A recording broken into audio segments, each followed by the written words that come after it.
Yes, Mr. Morton. Lords, in the 3 minutes before lunch, I indicated what I suggest is an important insight of the upper tribunal, and I promised that I would seek to explain what I meant by that insight with some examples, which I propose now to do. It sounds a bit painful to begin with, but I'm afraid it is necessary. One has to... Well, so long as it's necessary, we'll try to endure the pain. I wouldn't wish to inflict unnecessary pain on you. No, you'd be wise not to try to do that. I want your lordships to start, please, by imagining something which I hope is not completely impossible, which is a sunny day in this country, a sunny day in which a retailer, the proprietor of a small shop, perhaps on a corner, decides it would be a good idea to be able to sell some ice creams. He goes to the hardware shop, he comes back with a bucket, he fills it with some ice. He puts ice creams in the ice in the bucket and sells, in that way, ice creams. Nobody would suggest that in that he was engaged in a manufacturing operation or a trade process. He makes so much money that the following year he buys a fridge. He keeps the ice creams this year in a fridge. He sells from the fridge. The fact that he's selling from a fridge does not mean that he is engaged in a manufacturing operation or trade process. He may buy a second fridge and keep in the second fridge, as well as ice creams, frozen peas, frozen chickens, other produce. He's selling a broader range of goods. He's still not engaged in a manufacturing operation or trade process. He may escalate the scale of his operations to such an extent that he needs to keep the windows open to dissipate the heat of the fridges. He's still not engaged in a manufacturing operation or trade process. He may decide that there's so much money to be made from selling frozen food that he will take on a retail warehouse and put in it 81 cabinets doing nothing but selling frozen food. He may find that they generate so much heat that an air handling system of larger than average capacity is needed to remove it. Otherwise, the machines will break down. He still is not carrying on a manufacturing operation or trade process. That was the upper tribunal's insight. I'm not sure I accept the premise. I mean, your initial chap is not going to be rateable for anything. If he needs to keep the ice creams cool in some way and he has a bucket with ice in it, why is that? Well, my lord, I can see... I don't think it's very helpful. I can see that it might be described as a process. I can even see that one might, in ordinary English, describe it as a process in the course of trade. But in ordinary English, I suggest nobody would think of describing that state of affairs as a manufacturing operation or trade process. If one leaves aside the case of the bucket and concentrates on the case of the individual freezer in the corner shop, again, I respectfully suggest nobody would say that the storing of an ice cream in a fridge so that it's ready for retail sale is part of manufacturing operations or trade processes. To do so involves a misuse of the English language. It's using language in a sense that would not be acceptable to an ordinary competent speaker of the language. And the Lands Tribunal had that insight even before Iceland had formulated what it now says is its manufacturing operation or trade process. But you'll remember that in the Court of Appeal, the Chancellor pressed for an explanation. What is it you say is the manufacturing operation or trade process in this case? And the answer was given. It's recorded in paragraph 13 of the Court of Appeal's judgment. It's substantially in the same form as that which Mr. Kalinsky gave in his oral submissions to your lordships this morning. But if you would like to see how it was originally put at page 128 in the core bundle, the Chancellor records, I pressed Mr. Kalinsky to say what Iceland submitted was the trade process it was undertaking at the premises within the proper meaning of the 2000 regulations. Ultimately, he said that the relevant trade process was the application of a continuous treatment of refrigeration at all times using equipment to maintain food in an artificial condition where but for the refrigeration it would be rendered worthless. Now, my lords, there's a very slight adjustment to the way Mr. Kalinsky now puts it. If you would care to go to page 72 in the bundle, reflected in his oral submissions, at paragraph 76, the requirement for the use of equipment has been dropped. Iceland's case, he says, is that the trade process in question is the continuous freezing or refrigeration of goods to preserve them in an artificial condition without which they would be worthless. So it's substantially the same, but without the reference to equipment. Well, one needs to... Are you saying you accept that that may be a process in the course of a trade, but it's not a trade process? Yes. Now, I can understand why Mr. Kalinsky was reluctant to proffer that definition. When you focus, as the Chancellor invited him to do, when you focus on the correct unit of analysis under Class 2, that is to say, what is going on in these cabinets, what you unavoidably end up with is a description of something that is an ordinary retail activity. It's something that happens as part of ordinary commercial retail activities, and it's not within that category of use that an ordinary speaker of English would recognise as being a manufacturing operation or trade process. Mr. Kalinsky's description would apply equally in the following situations. I don't quite understand the point of this, because the Wood report, one's trying to get at the concept of the tools of the trade, which was always accepted. And then you get all sorts of problems that are discussed. And I mean, if the things that are being used are tools of the trade, why is that not good enough? And if there's some process going on, as you accept there is, why is that not? We'll certainly come to the Wood report, and I'll have some submissions to make about that in due course. But the short answer is that the tools of the trade exemption is only part of the picture. The relevant part of the picture is that infrastructure plant was to be subjected to a general rule of rateability.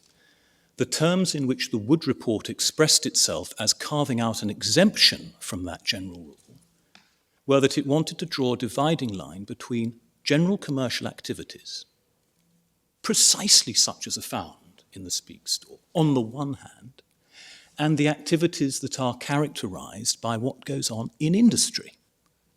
That was the dividing line. We'll come back to it when we look at the Wood report, but it's oversimplistic to say that the regulations are sympathetic to an exception for tools of the trade, because one has to factor in that the equipment we're looking at here is infrastructure plant.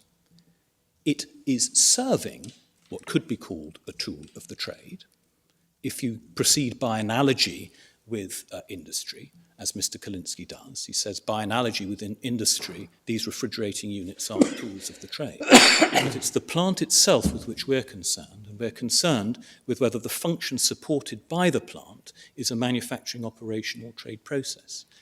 So to characterise the cabinets as tools of the trade doesn't get Mr. Kalinsky far enough, in my respectful submission.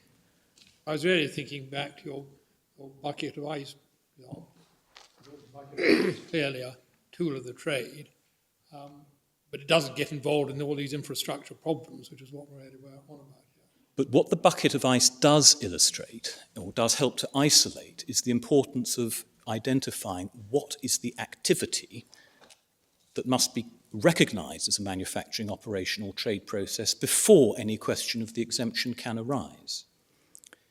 Mr. Kalinsky's description would apply equally to what goes on inside remote cabinets as integral cabinets, so the type of equipment doesn't matter. And it would apply equally to what goes on inside one cabinet as in relation to what goes on inside many cabinets. So on his formulation, scale is equally unimportant. And so Iceland's own description of its activities corroborates the upper tribunal's insight on this point. Merely escalating the scale of something which is not a manufacturing operation or trade process doesn't transform its character. Well, does that take account of the mainly or exclusively? I mean, if you have one freezer cabinet in a shop, it may well be that the cooling services are not being used mainly as part of the trade process, if you assume it is a trade process. But if you have the layout of this store that we're talking about, then the position might be different. Yes, my lord, but before you get as far as asking whether the mainly or exclusively test, I always get it wrong, but mainly or exclusively test is satisfied, you have first to identify some activity which can be called a manufacturing operation or trade process. Yeah. So your Lordship is right to say that in the case of a small shop with only one fridge, the issue may be unlikely to arise. But that's not really the point. The point of me offering that example is to help to isolate the incorrectness of characterizing what these refrigerating units are doing as a manufacturing operation or trade process in the first place. You don't get off the ground, in my respectful submission. What I've jotted down, Mr. Morshead, is your expression, this is just an ordinary retail activity. It's not a trade process. Are there any processes that retailers engage in? There are. This is one of the submissions we've developed in the case. I suggest it's difficult to think of any processes that the regulations would recognise, but one can very easily accept an invitation to describe the retail trade in terms of its processes, taking the earnings from the cash register to the bank might be described as a process, putting stock on the shelf. Hoists for moving the kit around, the products around. Exactly. None of that will do, you say. We say no. You can, without doing violence to the language, analyse almost any activity in terms of processes. You look at what is going on and you say, well, I recognise that as a discrete action. I'm going to call it a process. That's not a misuse of the language. So is that because the expression trade process in some way takes its colour from the preceding expression manufacturing operations? My Lord, it's for two reasons. The first is that it takes its colour from the combination, from the fact that it's a compound expression in itself. Trade process is a compound phrase, which doesn't mean, it doesn't translate to any process done in the course of a trade. It doesn't have that meaning to a speaker of ordinary language, I respectfully suggest. But the second reason is that it takes its, if there were doubt about the matter, it takes its colour from the cognate expression manufacturing operations.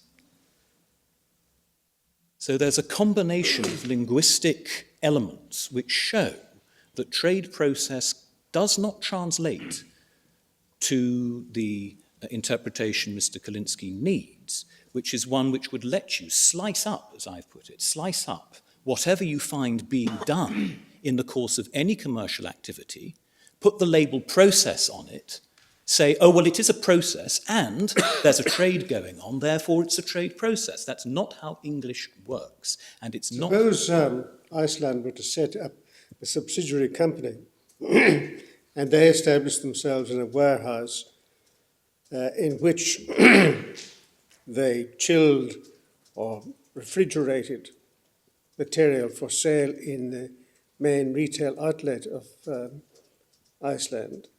Would the activities of this subsidiary company be a trade process? My Lord, your Lordship has anticipated what was going to be, I think, my next submission. I'll briefly touch on it now because, your Lordship is exactly right. If one takes, it happens that we're looking at a shop which is separate from any related sort of industrial activity, but we needn't be looking at that situation. We might be, I'll give you two examples, we might be looking at a situation where you've got a food factory. Raw material comes in, it goes through, it's plucked, it goes through processing, it comes out as, I don't know, crab sandwiches, or you can imagine the sort of activity that goes on the factory floor. Next door to it is the canteen. There's cooking going on the factory floor as part of the manufacturing operations and trade processes. But nobody would suggest that in the canteen, just because there were beef burgers being cooked to serve at lunch for the staff, there was a manufacturing operation or trade process going on there. The physical context would make it instantly obvious that the manufacturing operations and trade process element of that hereditament was done on the factory floor. The canteen was just where the cooking was done to feed the staff. And it wouldn't occur to you to call what was going on in that canteen a manufacturing operation or trade process. And my second example is precisely your Lordship's example. take the case specifically of Iceland. It may in fact have somewhere facilities for bringing in material at an ambient temperature, applying cold to that material, and making it frozen foods. Suppose next door it had an outlet, like the shop at the Speak store. The physical juxtaposition of those hereditaments would make it instantly obvious that the manufacturing operations and trade processes in that overall sequence of events began and ended in the factory floor where the freezing took place, and that what was going on in the shop was something different. It was just the retail sale of what When you had been combine both produced. activities under one roof, is it not feasible to say that the chilling part of the activity or the refrigeration or rendering frozen is a trade process, whereas the actual sale or retail isn't? My Lord, it is possible to imagine compound cases. I agree with your Lordship. That's where, if I may say so, the difficult territory would arise. The case of a multifunction unit where in one single space, multiple activities were going on. And in that situation, one can imagine that it's possible to identify individual activities which have about them that sufficient character of being manufacturing operations and trade processes, but they won't ever include the retail element of that sequence of events in my submission. If the man in the corner shop makes a sandwich to sell, is that a trade process? That's one of that is an example of the borderline case. And I don't want to go too far into that, but I understand why your ladyship, why my lady asks that question. The reason I don't want to go too far into it is that one partly enters into a question about the difference between a retail sale of food, which may include as part just of the retail sale of the elements, putting together the final stage, the assembly stage. I can see there's an argument going both ways there as to whether that is a manufacturing operational trade process or whether it is just part of the retail trade. It's a difficult question, and that's why I don't like to give you a definite answer, because you would need the precise facts of the case to understand exactly what the nuances were. But I accept the thrust of your ladyship's question, that one might be able to imagine a hybrid situation in which some of the activities going on within premises could be characterized as manufacturing operations or retail or trade processes. And then the question would become, is it relevant to look at those given the overall pattern of conduct in the hereditament? So I'm sorry that's a long-winded answer, but I'm not obtuse to the point your ladyship makes. Our case is simpler than that. Luckily, we don't in this hereditament have that complicating feature.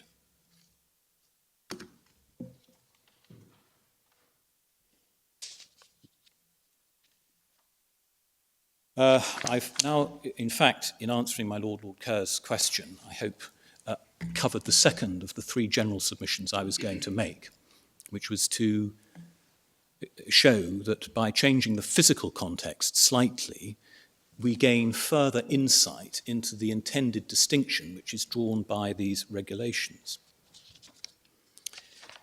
The third of my general submissions is the following. I mean, what I've looked at so far really summarizes, in a way, a response to Iceland's second ground of appeal, where it says you can treat what goes on in its shop as a manufacturing operational trade process as a matter of ordinary English.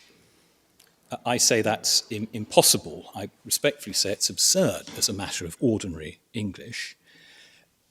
But in this third submission, I just want to summarize an overall response to what Iceland has put at the forefront of its case, which is that manufacturing operations or trade process is actually a term of art. And we'll look at, in the printed case, we've tackled Iceland's argument, which develops this theory in detail, but I want to emphasize the end target that Iceland is aiming at, because this has been a little elusive, your lordships might think. I certainly think so, having heard my learned friend's argument. What is the end target of Iceland's analysis? We see it if we go into the appellant's case, first at page 69.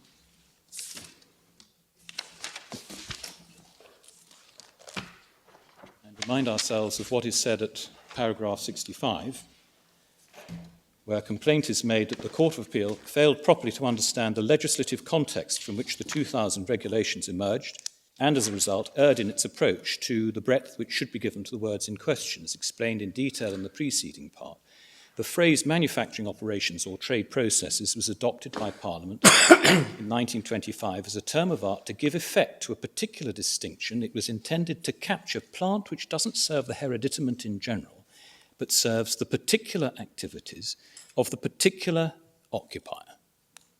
And we see it again in paragraph 68, letter D, page 70.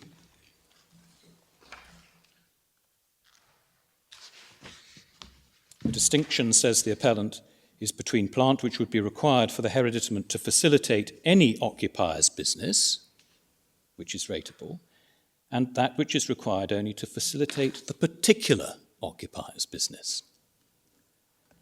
And then in 69, on page 71, it's anticipated that the valuation officer will contend that the appellant's approach would remove from rateability any plant used by any retailer as a part of its trade at all. If such a contention is advanced, it's misconceived. The majority of the service plant on which retailers rely for their businesses are of a nature and kind that would be required by any occupier of the premises in question for a use of a given category. Any occupier of a retail store will require lighting, for example. Nothing in the appellant's argument would render such plant non-rateable, despite the fact that the lighting is essential to the retailer's business. And here it comes. The appellant's construction removes from rating only those items of plant which the particular tenant requires for his particular business and which no other tenant would require. Well, put bluntly, there is no process of statutory interpretation which can gather that meaning or any of its variants from the words actually used. The statutory, Iceland's formulation is indifferent to the nature of the ratepayer's business.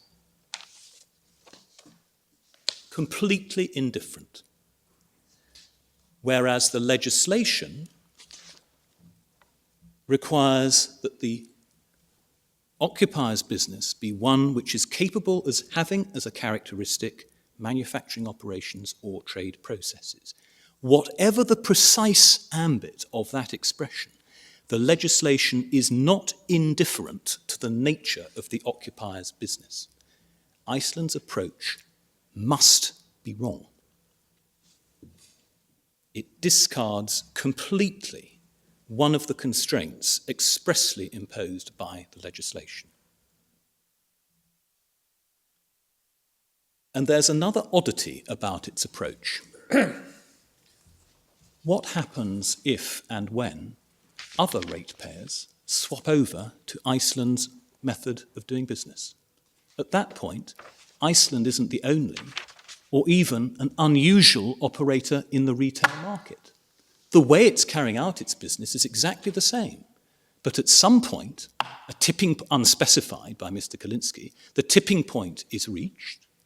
What was an unusual requirement is now the usual requirement. And the same machinery which on day one was exempt loses its exemption. It's nonsensical.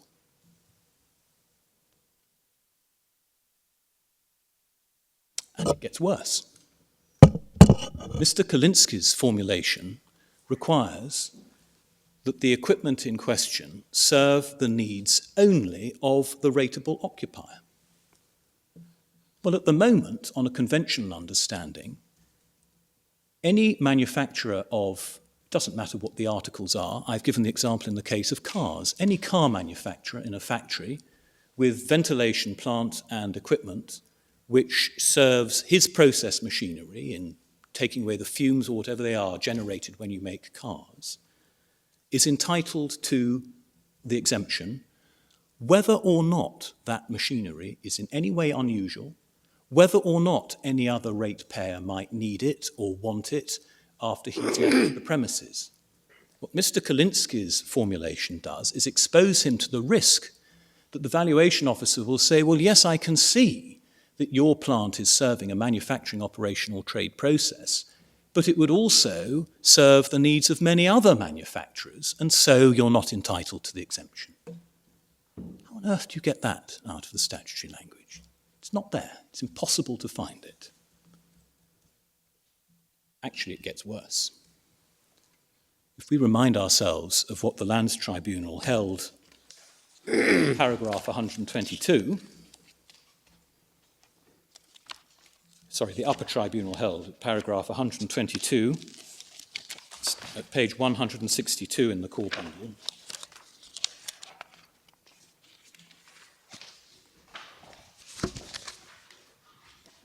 Your Lordships and my Lady will recall them saying this: the issue is, therefore, whether the parties to the hypothetical letting of the appealed property would agree a higher figure to reflect the presence of Iceland's bespoke air handling system. We are satisfied that they would. So the remaining question is, how much higher a figure would they agree? Both parties must be assumed to be willing to transact for the premises, including the system, but neither party can be assumed to have a whip hand. The notional landlord must be taken to appreciate that the system is too powerful to meet the needs of most tenants in the market for a retail warehouse, and who would be unlikely to be willing to pay more than the £4 per square metre at which they would value the more modest system which would satisfy their requirements. The prospective tenant who wished to trade in Iceland's style, and there was evidence that Iceland was not the only such trader, although its direct competitors are relatively few in number, would realise that if it did not take these premises with a suitable air handling system already installed, it would be necessary for it to install its own system at a cost of £4,384 a year. So, on the Lands Tribunal's findings, Iceland is not the only operator for whom this system would be valuable. So even if Iceland's formulation were correct, it would lose the appeal.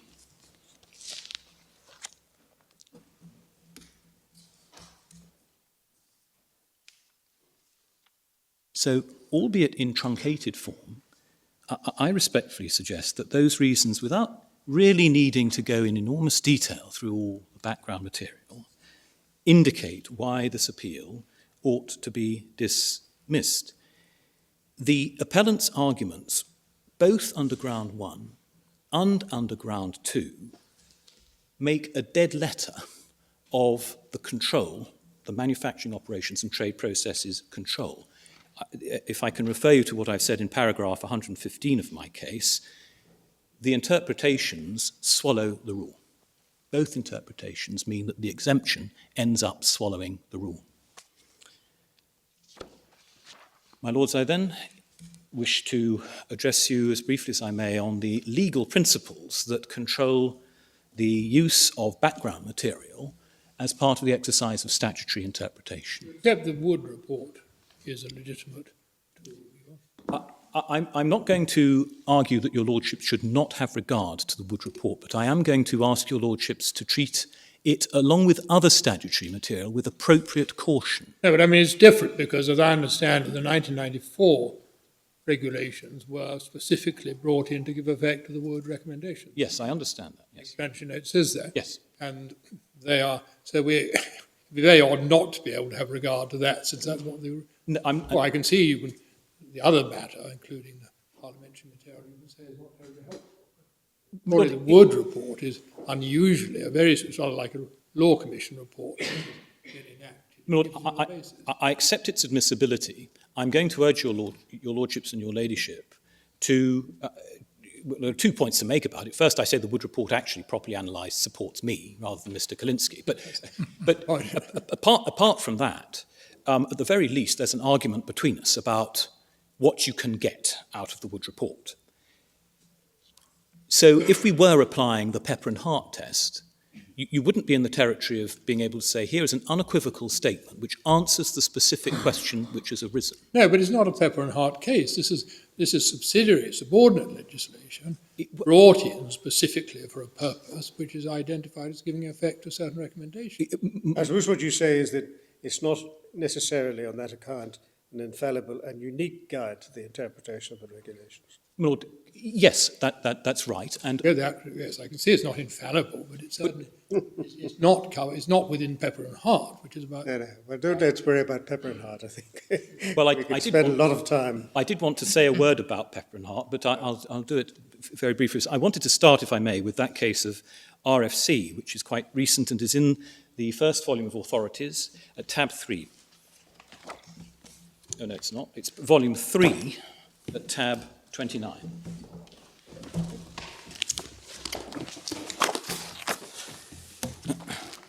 This is the case of RFC 2012 PLC and liquidation against the Advocate General for Scotland, 2017-1 WLR 2767. The MS page number of the starting page is 816. And it's the most authoritative collection of authoritative summary of the relevant law of which I'm aware that is recent. Starting at paragraph 10 on MS page 823,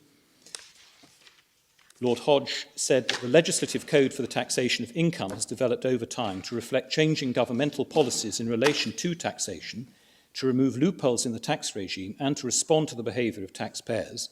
Such responses include the enactment of provisions to nullify the effects of otherwise successful tax avoidance schemes or schemes which were apparently successful pending a definitive judicial determination.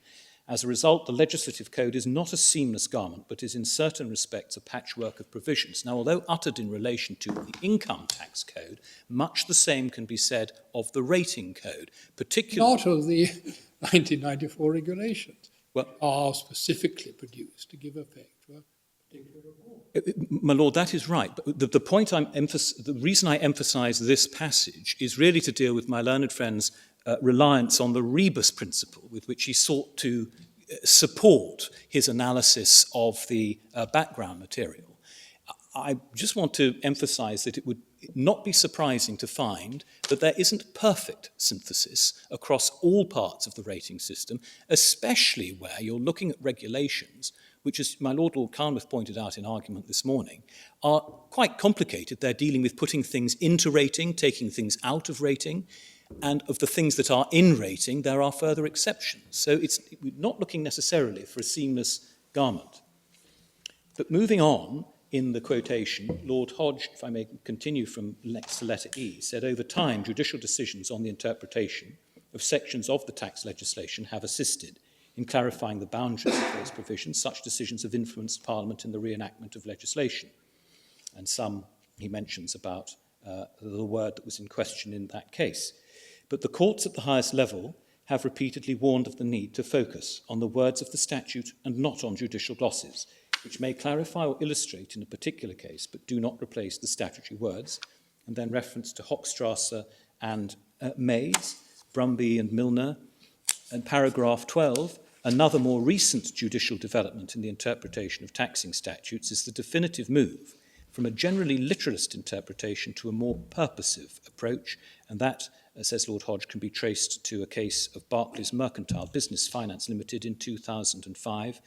As he explained, the modern approach to statutory construction is to have regard to the purpose of a particular provision and interpret its language, so far as possible, in a way which best gives effect to that purpose.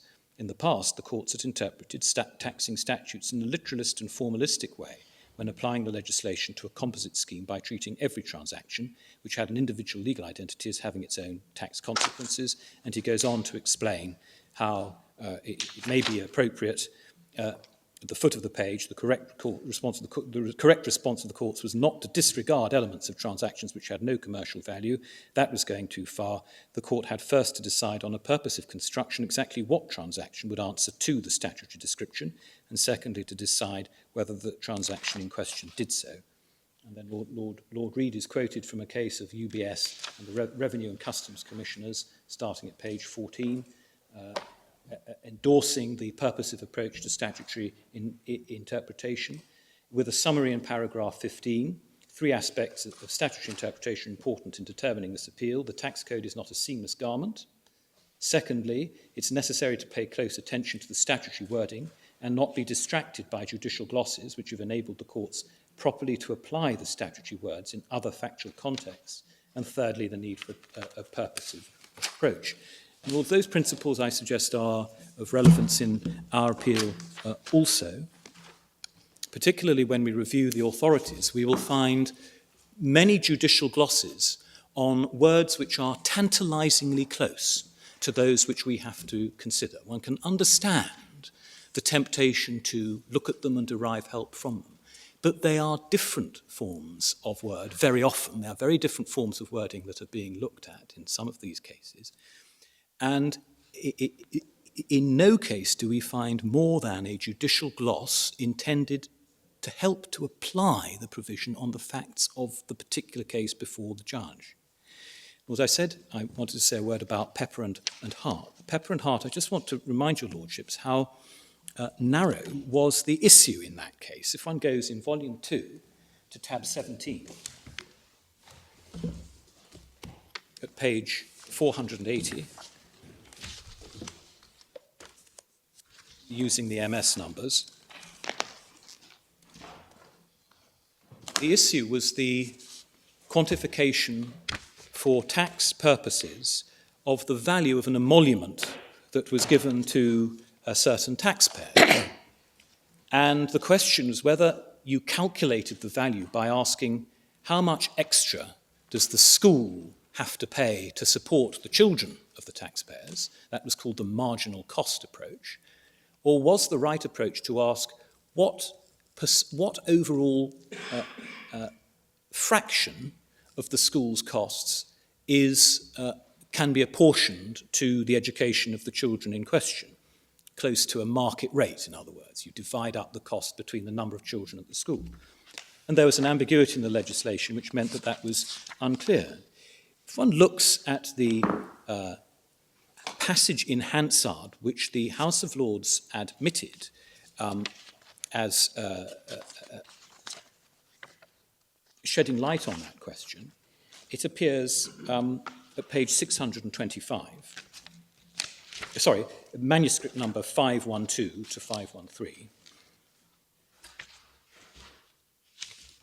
The minister was then... It's an understandable appellation, manuscript, but in fact MS stands for the rather more prosaic memory stick. Sorry. No, don't apologise. It's rather nice to have it referred to as manuscript, but in fact, MS it denotes memory stick. Well, I've revealed yet another layer of my profound ignorance. But anyway, at the bottom of MS page 512, the question the minister was asked is set out. He was asked to explain why they would not be taxable, and he replied, "Perhaps I can make clear why there is no taxable benefit in kind, because the provision of the service that he provides falls upon the employer. Clearly, the railways will run in precisely the same way, whether the railwaymen use this facility or not. So there is no extra charge to the Railways Board itself. Therefore, there would be no taxable benefit." That answer expressly dealt with the precise question which had arisen. The precise question. I won't remind your lordship, it's in the case, it's in our printed case, what are the controls that have to be satisfied before you can admit Hansard material. But I did think it productive to remind your lordships how succinct was the passage from Hansard, how clear was the answer, and how directly it was focused at the very issue which had arisen. Then I wanted to remind your lordships of what is said in a case of Brown, also in volume 2 at tab 24. This is the case of the Queen on the application of Brown against the Secretary of State for the Home Department at 2015 1 WLR 1060, MS page number 709. The facts are removed, of course, from our case, but the remarks on which I rely appear at paragraph 26 and paragraph 27, and they are of general application, I submit. This is in the judgment of Lord Toulson. He wrote a postscript on Hansard. Mr. Knafler asked the court to admit a considerable passage of Hansard material, including ministerial statements made during the passage of the predecessor act, and in the debate on the motion that the draft statutory instrument, which added Jamaica to the list of designated states, be approved. The attempt to rely on Hansard material was misjudged, and the Court of Appeal rightly refused to admit it. He gives his reasons for taking that view. But paragraph 27 is the passage on which I rely particularly. A full reading of the relevant debates in both Houses of Parliament on the 1996 Act shows why ministerial answers to questions should only be admitted under Pepper and Hart in the plainest of cases. Ministers were asked a number of questions in an attempt to pin them on the meaning of "in general." To extract a sentence here and a passage there from such a debate and use it as a legal tool would serve neither the parliamentary nor the judicial process. Not surprisingly, the answers given were somewhat generalised and fell far short of a definitive statement of ministerial purpose. Now, Lords, that I suggest that is a criticism that would obviously exclude Hansard material which had those characteristics of just being generalised statements.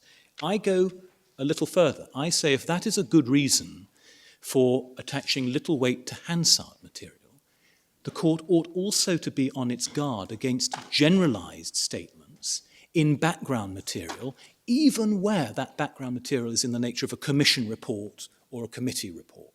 There's a difference between the specific answer to a specific question which justifies the admission of Hansard material and the discursive material that one finds elsewhere in Hansard and in general background papers such as the Short Report, the Nairn, Ritson, Wood committee reports. They have a different function. It's unsurprising that they are discursive in their nature, and one needs to read them with that caution in mind in my submission. Also on the subject of interpretation, I wanted to show your lordships one or two passages from some of the cases that have been cited in reference to a different part of the case. Can I start with that case of Bancroft, which is in volume 1 at tab 4? No, that's the wrong reference. It's volume 1 at tab 5.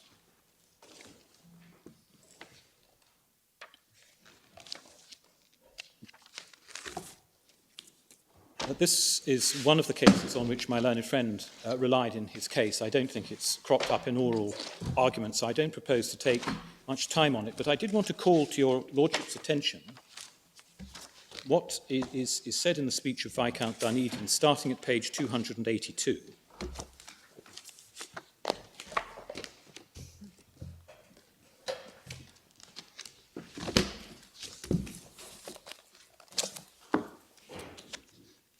Where he summarises what was said to be an ingenious argument to support the view that the processes by which goods are frozen, maintained frozen and defrosted amounted to an altering or adapting for sale of the goods within a provision of the Factories Act.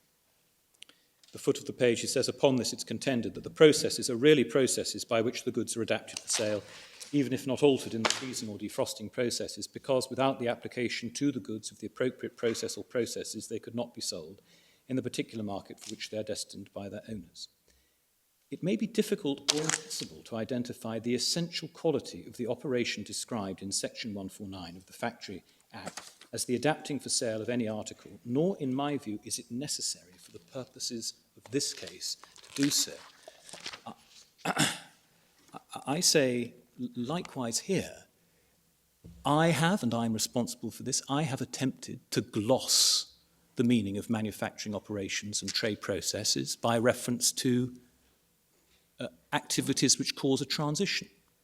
The Lands Tribunal recognised that that would be typical in the case of manufacturing operations or trade processes. So did the Court of Appeal. But I didn't intend to set out a definitive substitute definition, neither did the Lands Tribunal, and neither has the Court of Appeal. And I suggest that it's salutary to have in mind that there is no need, it's probably impossible for your lordships to describe with precision exactly the parameters of manufacturing operations and or trade processes. You don't need to. All you need to do is recognise that wherever those parameters may be drawn, they don't include what Iceland is doing in its shop. You know it when you see it. That's what Lord Justice North said in the case of Gyrobank, which I wanted to show you next. That's volume 2, at tab 18.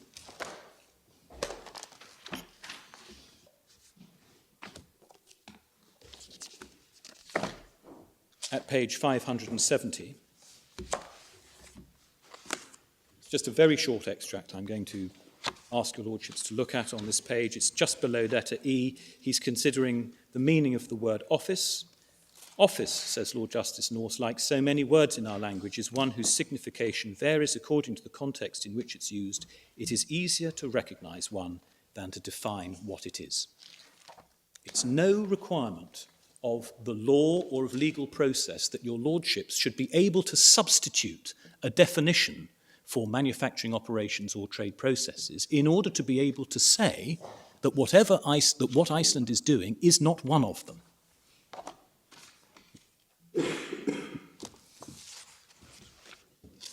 But if it was freezing the chickens, it would be?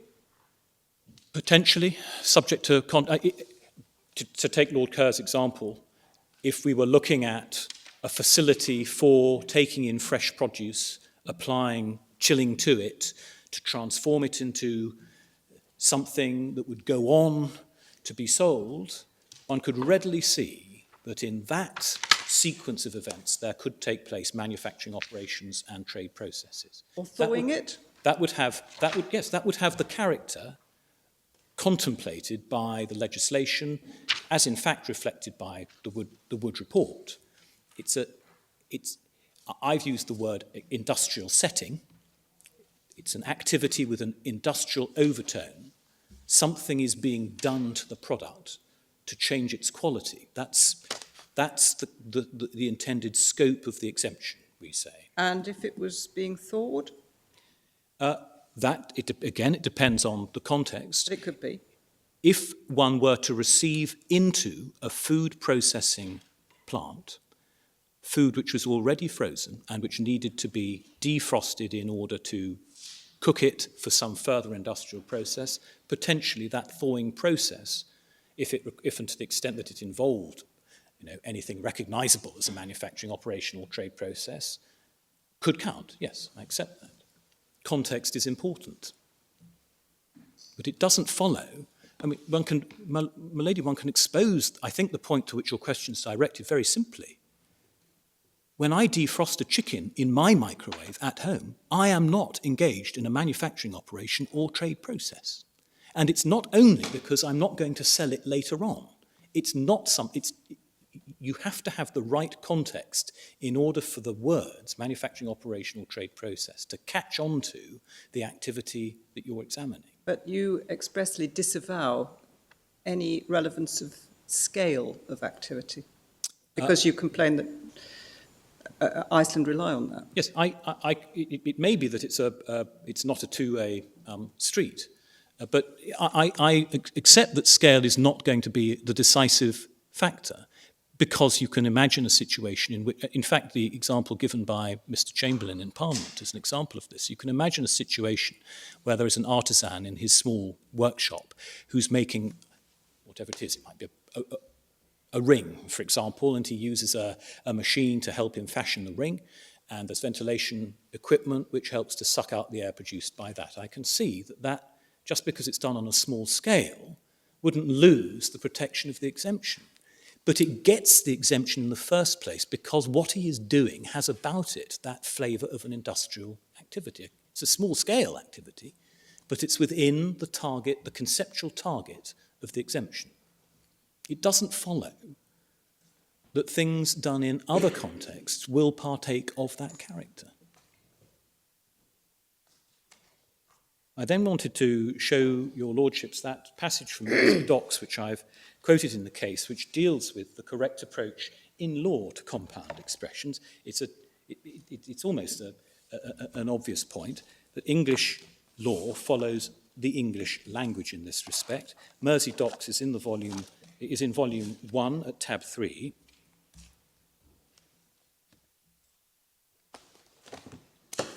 And the passage on which I rely is at page 214 from the speech of Lord Salisbury.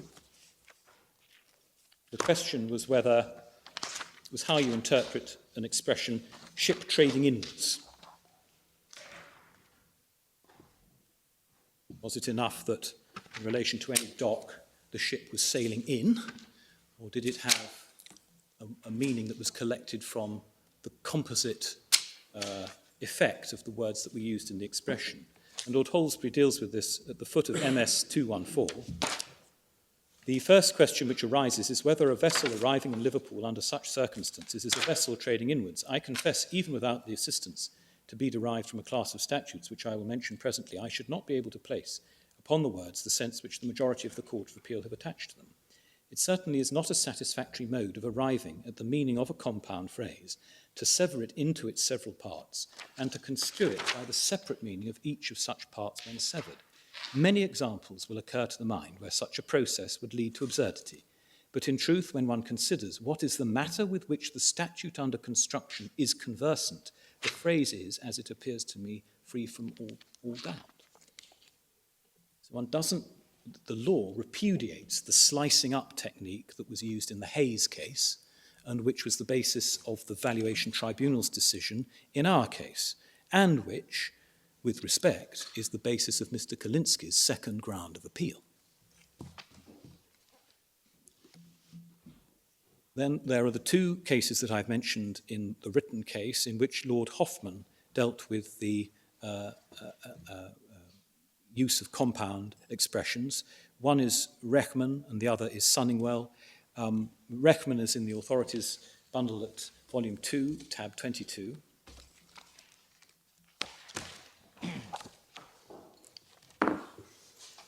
And perhaps I can just call your Lordship's attention to what was said in paragraph 59.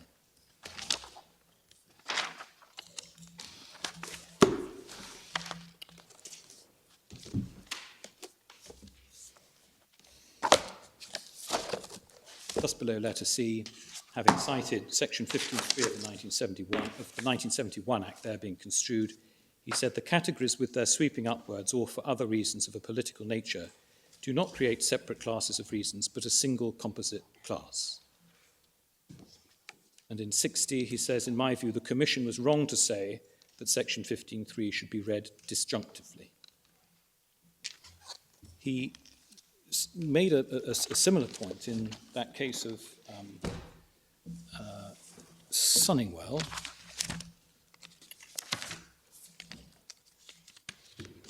which is at tab 20, also volume 2.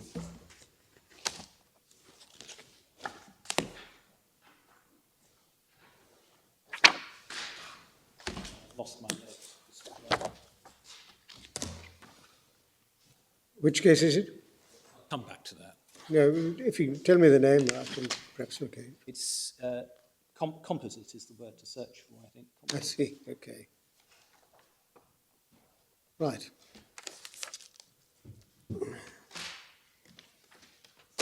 Sorry about this. That's all right, don't worry. You can come back to it.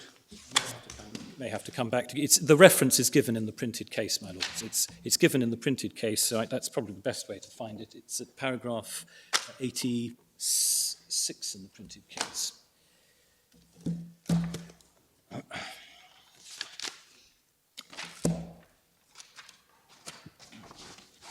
Yeah, so I need to look at page 623. Sunningwell, is that it? Yep. Yeah.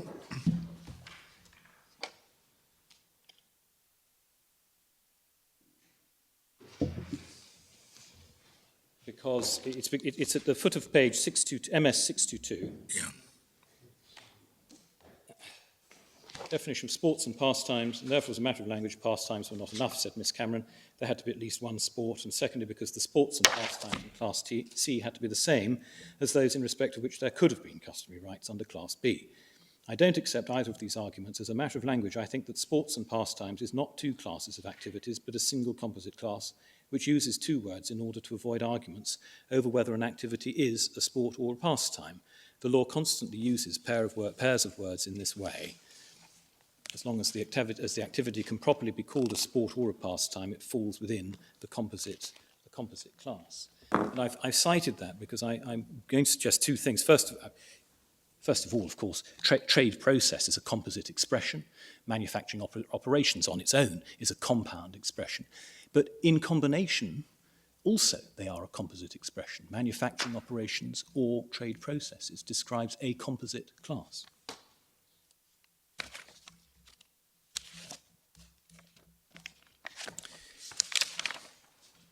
So, my lords, with those authorities in mind, we say that the appellant's arguments take passages from the background material and indeed some of the authorities out of context and give them a gloss which they can't bear when they're placed back in context.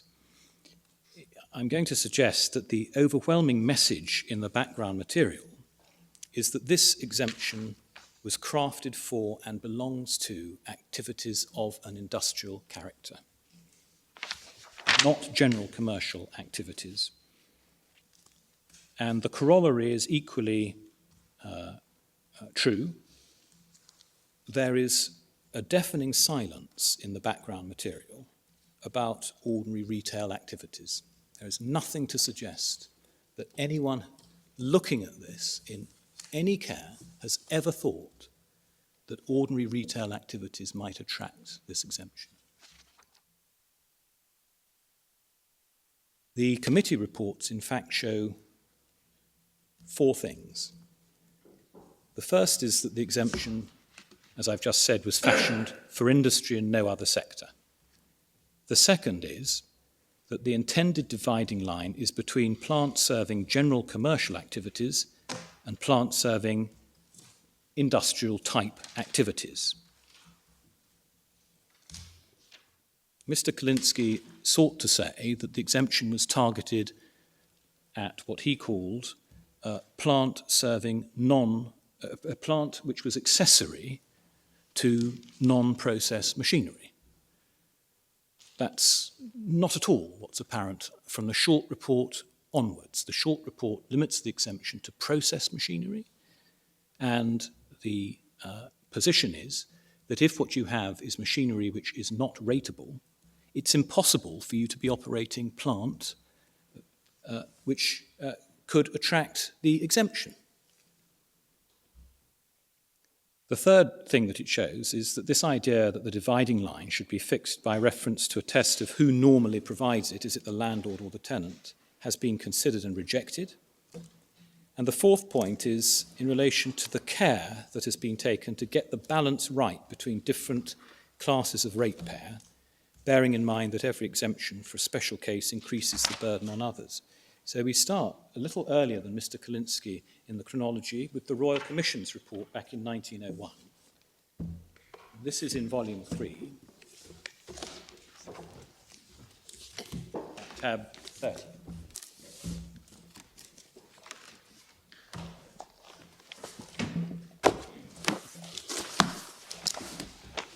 Pages MS 901 to 904, the Commission dealt with machinery. This is the start of a theme we will see continuously. The problem of machinery is addressed in the context of its industrial function. In relation to the assessment of property for rating purposes, a matter which has given rise to much discussion and has caused great practical difficulties is the position occupied by the machinery found on premises used for manufacturing purposes. Again, at over the page, having referred to the decision in a case called Lumsden, this is pre-Kirby. Lumsden created much dissatisfaction amongst, and you need to read this a little carefully, the manufacturing and commercial classes, not just manufacturing. For it had come to be recognised that the rating of articles in the nature of stock in trade was attended with many difficulties. And so an Act of 1840 was passed which took out of rating stock in trade. So that dealt with the concerns of the commercial occupiers. What was left were the concerns of the manufacturers. Since the passing of the Act of 1840, machinery has not been rateable per se. On the other hand, it has been decided that in valuing buildings such as factories, certain kinds of machinery are to be taken into account in ascertaining the rateable value of the premises. I think I can skip to page 903. From the authoritative expositions of the existing law which we have just been cited, it will readily be seen that under the law as it now stands, the line between the kinds of machinery which are and those are not to be taken into account in ascertaining the rateable value of a factory is one which it is practically impossible to draw with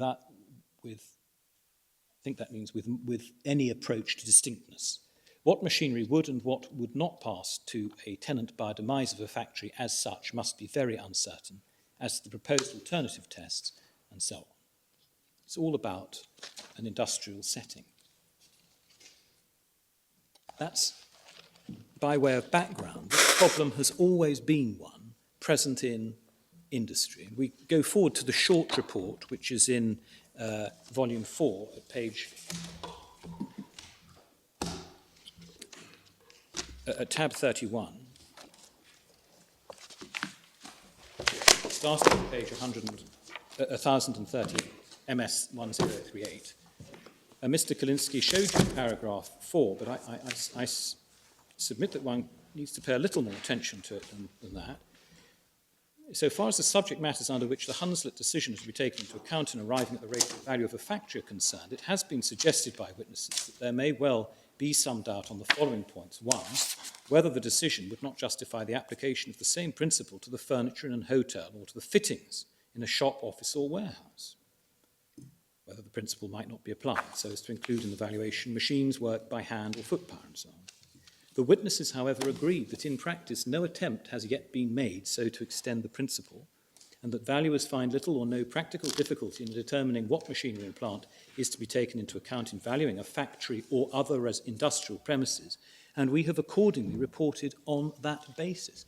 This whole report focuses on industrial activities, not at random, but because it was thought that the problem did not arise elsewhere.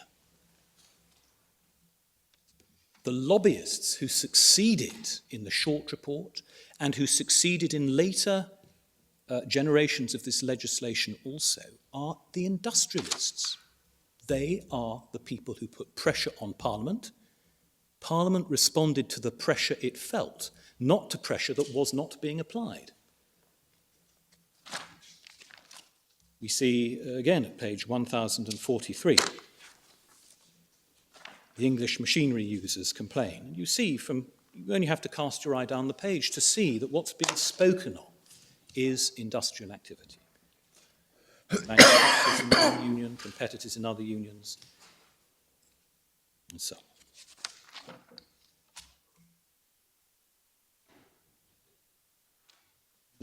I've said in my printed case that this committee report is replete with references which make it clear that the focus is industry, and it truly is replete. Just casting your eye down the page, you see it. And it's not accidental.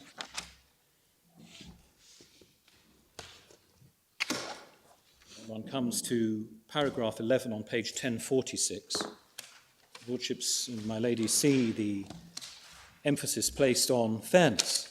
Whether machinery users have made out a case of inequality sufficiently strong to justify the grant of some relief is a question which obviously requires most careful consideration. On the one hand, it is admittedly desirable that the burden of taxation, both imperial and local, on all industries should be kept as low as possible. On the other hand, it is obvious that any portion of the local burden from which industries are relieved must be laid upon the whole body of ratepayers, including the industries in question.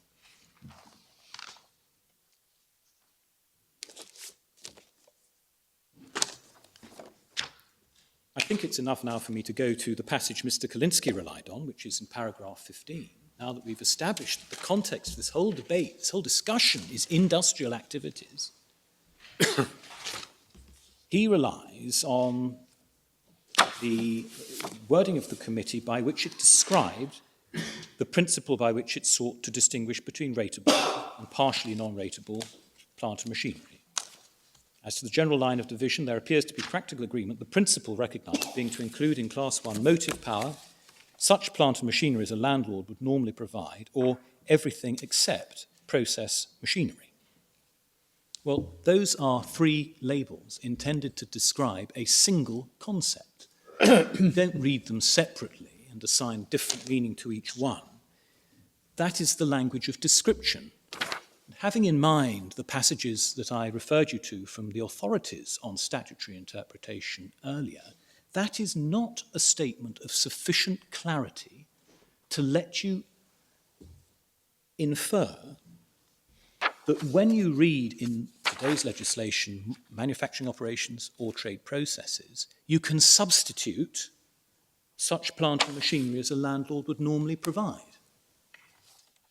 You can't possibly get from the wording in the short report, this discursive wording, to the conclusion that Mr. Kalinsky would like. I think that's all I need to show your lordships and my lady about the short report. The Hansard report, Mr. Kalinsky has shown you that. My submission on what Mr. Chamberlain said is in two parts. First, I say he hasn't answered a question from which one can extrapolate clearly which of two possible meanings was the one intended by Parliament. It's not that sort of answer that he gives. My second submission is that if one looks at what he says in light of the short report, it's clear that he is endorsing a narrow exemption and he is thinking of an industrial context. Not necessarily big in scale, but he's thinking of an industrial activity. He's talking about an exemption for such processes as really belong to the precise work which is being carried on in the shops, meaning workshops, no part of the general heating or ventilating of the plant, but where, for instance, a man is polishing at a buff and there's a fan drawing off the dust so that it shall not go down his throat. That is to be treated as part of the machinery and not as part of the heating or ventilation plant which is run. Now, the precise way in which that emerged has been explained by Mr. Kalinsky. It didn't follow an exact adoption of what the short committee had said. But if one goes back to, I'm sorry to ask your lordships to do this, it seemed the best way to do it at the time. I can ask your lordships to go back to the short report to make this point by reference to the passage I was showing you a moment ago, page 1049. The line of demarcation that the short committee had in mind, and which it expressed using these three expressions, included everything except process machinery. Not machinery, process machinery.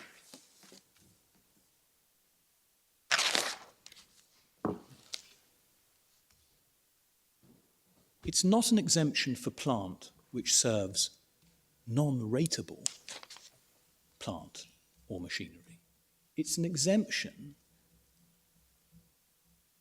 for plant which is serving process machinery. I suppose the point might also be made that trading practices and patterns have changed very substantially since Mr. Chamberlain gave his answer. That is undoubtedly true, and that's why the Wood report is important. But it's also perhaps an inhibition to the full application of pepper and heart. Quite. Lords, I'm jumping ahead a bit, but now seems the right time to make this, I suggest, important submission. Listening to Iceland, one can understand, in a sense, the grievance. Why is it that activities in a retail context, which are so closely analogous to what happens in an industrial context, should not be entitled to the exemption? It seems unfair and anomalous from the perspective of Iceland. But if you ask yourselves what would have happened if Iceland had existed in 1925 and made representations to the Short Committee, that is pushing him. Yeah. or to the Wood Committee in 1994, I can make the same point by reference to a time when I think Iceland was in existence, you will not find there is a clear answer. One possible. I mean, I thought the Wood Committee clearly thought, well, certainly dealt with retail distribution and thought a refrigeration plant would. Well, retail distribution isn't the same as shop. Retail distribution is completely different, and I'm going to come on to that in a moment. But if the question had been asked, it may be that Mr. Wood would have said, actually, yes, this exemption should be cast more widely. But it may be he would have said, oh, really, there's a problem not only in industry, but also in the retail trade. What about the office? You're coming on to Wood. I mean, I couldn't find anything in Wood which suggested that there should be this specific application to manufacturing. Indeed, the whole tenor is you deal with trades generally and try to achieve equity between them. I will come on to Wood. Is that what Wood is saying? No. May I come on to Wood? Well, that would be rather more helpful than Short, I would have I'm thought. not Is now the foundation of what we're actually doing. I'm not now talking about Short. I'm talking about... I'm talking about Mr. Chamberlain. No, I was talking about Mr. So Chairman. I thought. That's Mr. I'm trying to convey. I mean, for my part, if I may say this, I do, I accept all you say about Short and the history. I think it's not much help. I do think that the Wood report, which is specifically directed, and which is these regulations, is important. So I promise. very interested to see what you want to say about that. Well, you're going to come to that very I promise shortly. to come to it. I just want right. to finish this point. We just have to if I may. bide our swords and patience. It's simply this. You can't say that the response would have been to expand the exemption. It may have been that the problem is now so wide that the case for making an exemption at all has gone. The exemption was granted in the first place and sustained in the Wood report because of a special burden that was felt to be suffered by industry. If it isn't a special burden, it's actually uniform across the rating system. The case for an exemption doesn't get bigger, it gets smaller. But the whole point is, as I said right at the outside, is try and find out what is the fair letting value of the hereditary. Yes. My Lord, that's right. But the hereditament in this case includes the air handling system. There's no, apart from any rule which displaces that, the air handling system is a fixture. It's part of the hereditament, unless the plant and machinery regulations say that it isn't. I was then going to show you, Lordships, I'm running out of time, but the Ritson report. This is in volume. I mean, if you're running out of time, why don't you forget about all these passing and get on to the Wood report? All right. Well, I think my lord can't contain himself any longer. You better go. It's just the idea that you're running out of time. You won't have any time to deal with the Wood report. volume 4. You can go back to Richmond, but don't let's defer the pleasure any longer. Go to volume 4, tab 35, where we find the Wood report. In the summary of the history, page 1151, paragraph 2.4, you see recognition, foot of the page, that the inconsistency of the application of the law resulted in considerable dissatisfaction amongst industrialists. My Lord Carnot will say, well, that's history, but we see that what we don't find in the Wood report is any sea change. We don't find anywhere in the Wood report the suggestion that what had previously been a cause of dissatisfaction among industrialists was now a cause of concern outside industry, calling for redress. No, I mean, they were quite happy. They were saying, carry on with the position, but that's the position which was, as we've established, which was a practice as recognised by Mr. Emily Jones in the Hayes case. And so that's reflected, as we see, in what they say about air conditioning plant at page 1174. My Lord, the Hayes... So, I mean, and they're saying, let's keep what we've got. The Hayes case does not concern retail premises. It's taking a fairly broad view of the subject. And that apparently was accepted by your client. I mean, it was right, but it does provide the background to the Wood report. I can see that, the force of that point, my Lord, in all those... I say all those cases. In fact, there's only the Hayes case that my learned friend is able to rely on to show that this question has ever arisen outside an industrial You need activity. to, because your clients accepted it, and there's no reason why anyone else would challenge it if your clients... My Lord, the difficulty is that the application of a Hayes-type approach has now been sought to be applied in a retail context which exposes the limitations of the Hayes decision. It wouldn't otherwise have been exposed, but if it applies in retail, there's no Yeah, but I'm putting to is that explains why it wasn't treated as a major issue by Wood, because it wasn't an issue. Well, I'm not sure that one can say that. There's no example given of any case where the exemption applied in the context of retail trade. Rather, the other way around. You want to say why retail trade is different from retail warehouses? There is an example the other way round. It was established in that case of Godiva, which we haven't put in the bundle because it seemed too trivial. It's only a valuation tribunal decision. The Court of Appeals referred to it. The practice in relation to retail was not to accept that the plant and machinery regulations had any application. You can see this from it's in the decision of the Chancellor in the Court of Appeal below. He's summarised it. What's the name of the case? Case called Godiva. We'll get your lordships a copy.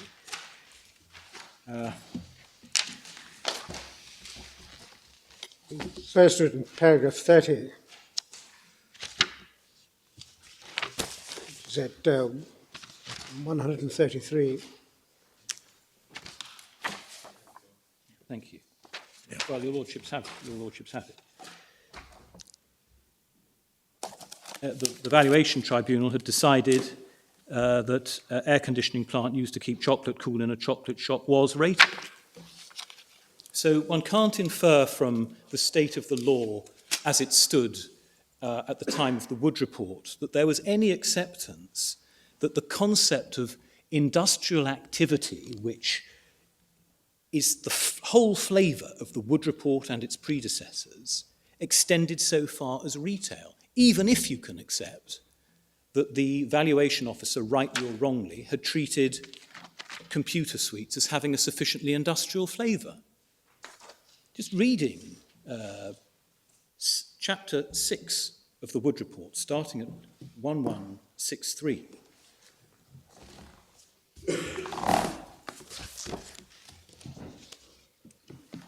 The lordships were shown, and my lady was shown, the distinction drawn by Mr. Wood between the bulk classes of property, offices, shops, warehouses, and light industrial buildings, on the one hand, and industrial property on the other. So the distinction was in the minds of the committee. And in paragraph 6.9, at page 1164, they set about trying to adopt what they called explicit guidelines, including 6.12, fairness between ratepayers. The evidence submitted to us shows there's considerable concern among ratepayers and trade associations that the present rules for the rating of plant and machinery do not result in a fair burden of rates falling on all sectors of trade and commerce. It's argued that in some sectors of industry, a proportionately larger amount of processed plant is rateable than in others, simply by reason of the particular activity which the ratepayer happens to carry on. It's been said that a relatively large burden of rates is borne by the occupier of property used for heavy industry, chemical, petrochemical, iron and steel. We see no merit in a taxation system which imposes an unjustifiably greater sum. We've therefore tried to devise a set of rules which achieves a reasonable parity between different types of industrial and commercial ratepayer. Easy and regular review at the foot of the page. Last two words. Although advances in industry do not always lead to greater rateability of plant and machinery, the absence of a regular review of the issue engenders a feeling of grievance among some ratepayers who consider that they have to bear an unfair burden of rates on their plant and machinery. Again, it's an industrial problem, even in 1994. If there's a criticism to make of the Wood Report, it is that it conceived of computer suites as having a sufficiently industrial character to be eligible for the exemption. But, my lords, we can see what sort of computer suite it had in mind by going to paragraph 8.4. This is on page 1169. It seems to us that with the development of high technology and other advanced industrial and trade processes, this inequality would be likely to become even more exaggerated. Far more industries now are based upon the use of computers. Industries based on the use of computers and other instrumentation, which would not be rated under the old law. Ratepayers in heavy and the more traditional industries and in the petrochemical industries would have even stronger grounds for complaint than did their predecessors at the end of the last and in the early decades of this century. 8.5. Industrialists have always suggested that the remedy is, and so on. Every committee from short onwards has rejected the idea there should be a blanket exemption, and so on. 8.7, like all our predecessors, we accept that a tools of trade exemption is legitimate up to a point, but there are some items of plant and equipment, and that introduces the class 4 scale-based rating. 8.8, what we have said so far relates to plant and machinery which is used for the purpose of a trade or industrial purpose. There is also the problem of plant and machinery which is introduced for the purpose of providing services for the premises or which forms part of its infrastructure. This type of equipment has never given rise to any difficulty as a matter of principle. In the letting market, landlords typically provide the services and infrastructure, and it's been taken for granted that such items should always be deemed to form part of the heritage, even in the case of property which is not normally found in that market.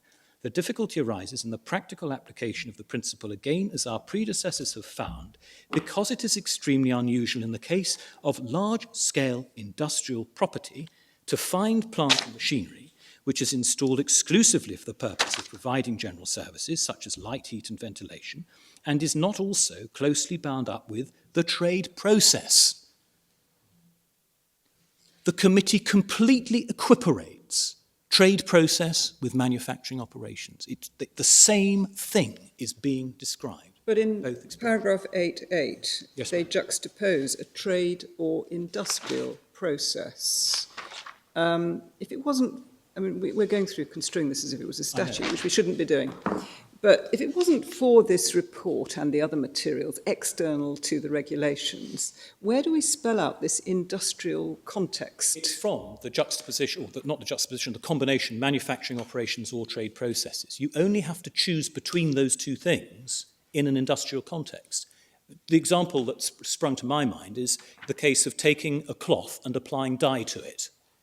Well, is that a manufacturing operation or a trade process? It doesn't matter, because either way, that is within potentially the exemption. But your argument depends on it being a necessary attribute of a trade process that it happens in an industrial setting. It's not actually a It dictates, the words dictate that it's industrial. On this argument. It's not a necessary part of my argument. I'm saying that one of the ways one gains insight into why it is that Iceland's activities fall outside manufacturing operations or trade processes is that certainly the paradigm case covered by that expression is in an industrial setting.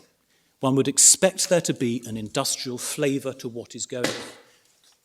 My words can't be construed as statutes any more than can the words of the Wood Report, and I hope I won't be construed as if I were offering what I say as some kind of statute. What's missing from Iceland's activities is something that is sufficiently industrial in character or flavour to be within the conceptual target of manufacturing operations or trade processes. That's what it comes to. In Scotland, it seems to be the other way around. If you go to page 1158, the trade, business or manufacturing premises. And I think the discussion there is whether one should leave out things like hospitals. My Lord, there is a complicated difference in the past between the approach in Scotland and the approach in England. My understanding is that the Wood Committee report helped to iron that out. Yes, that was one of the things they did, but they clearly didn't seem to think it was one of the points that Scotland talked about trade, business or manufacturing, whereas England talked about manufacturing or trade. My Lord, again, this is one of the hazards of reading this material in this way is the danger either of over-reading it or under-reading it. What one can't get from the Wood Report is any indication of a change in thinking intended to expand the availability of the exemption outside the sphere in which it had classically operated, which is activities having an industrial flavour to them. And we see in 8.9, I say this point is dealt with quite clearly. The difficulty arises in the practical application of the principle, again as our predecessors have found, because it's extremely unusual in the case of large-scale industrial property to find plant and machinery which is installed exclusively for the purpose of providing general services, such as light, heat and ventilation, and is not also closely bound up with the trade process.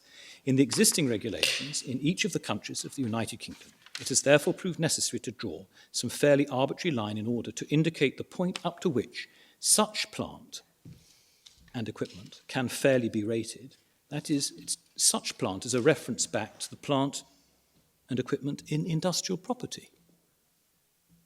Such plant and equipment can fairly be rated by analogy with commercial hereditaments generally, and beyond which rateability should cease, because at that stage it is impossible in practical terms to disentangle the service from the process function. We've looked at the boundaries, redrawn them in order to simplify the task of view. There explicitly is a distinction between general commercial activities, precisely what Iceland is doing, and activities, however you precisely characterize them, industrial flavor in an industrial setting, but activities that are not to be found in a general commercial setting.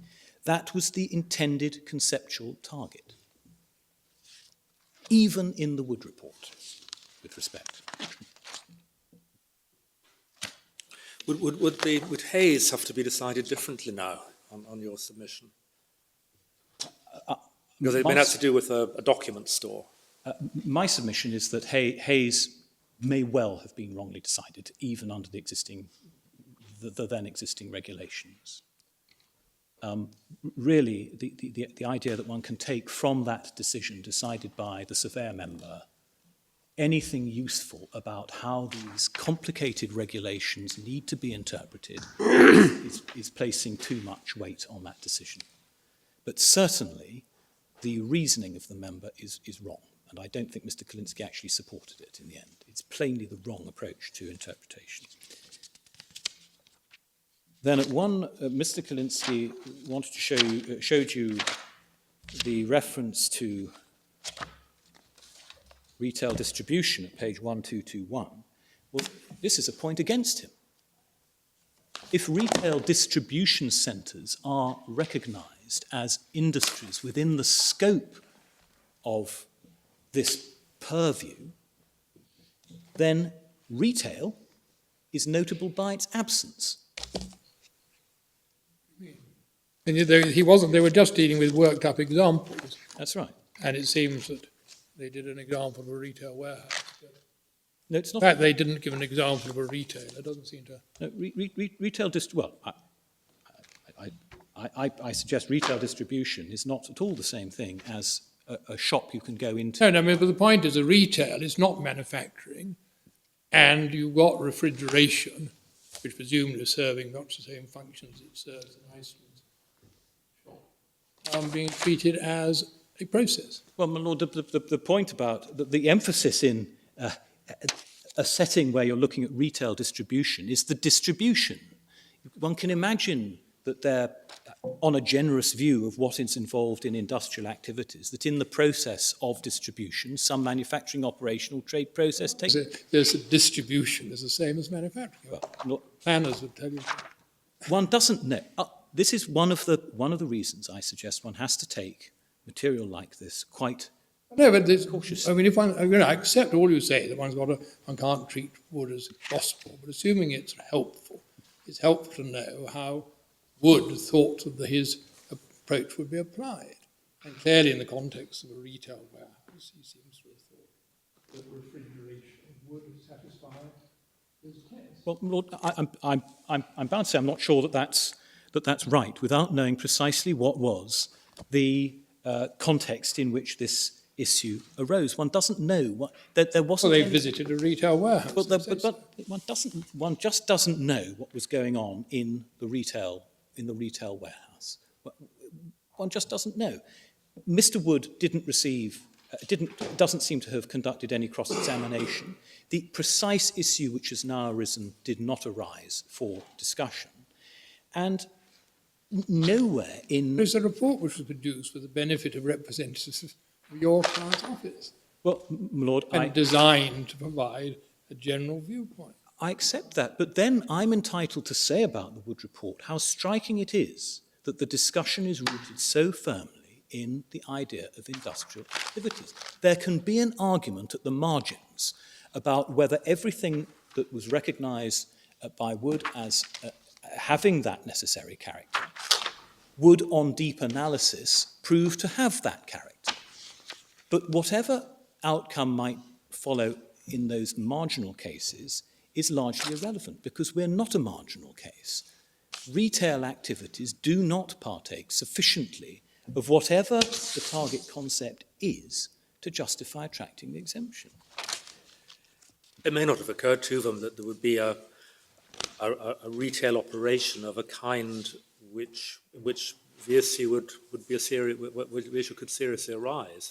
I'm sorry, people were turning pages behind us. Well, it just occurs to me, it may not have occurred to them that you might have a retailer whose mode of operation was so dependent on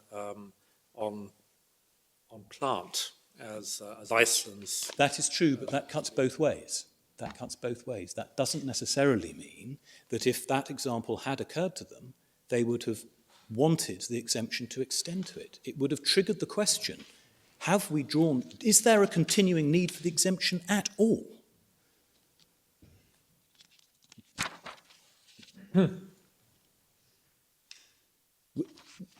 I mean, I've skipped out quite a lot by not taking your lordships to the Ritson report and the McNairn report.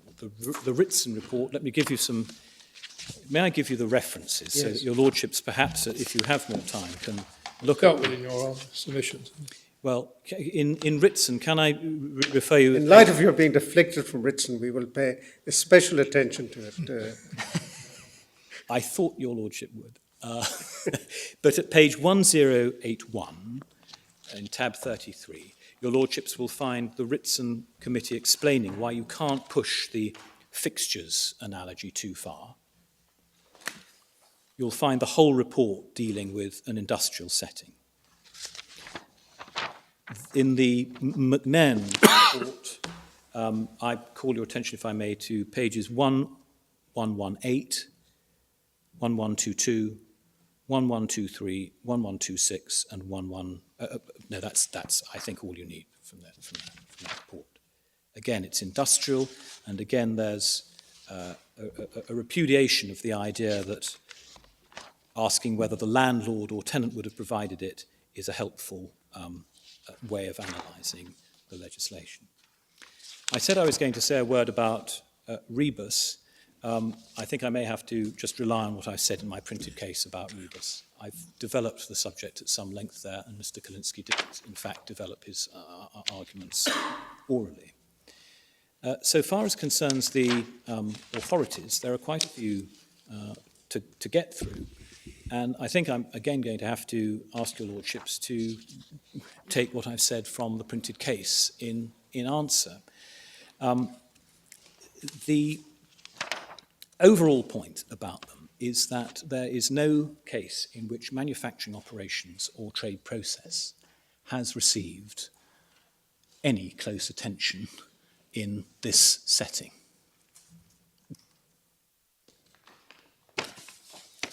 Where it has received attention at all, it's not been because it was of critical import to the outcome in the case. The Union Cold Storage case and cases deal with refrigeration, but the facts in all of those cases were that, as well as a storage activity, frozen goods were kept cold, there was also an element of process where goods were received and taken from ambient temperature into a chilled condition. And so all those cases can be explained on the basis that the element of process which was found where it was found, which was found to subsist, is referable to that part of the operation.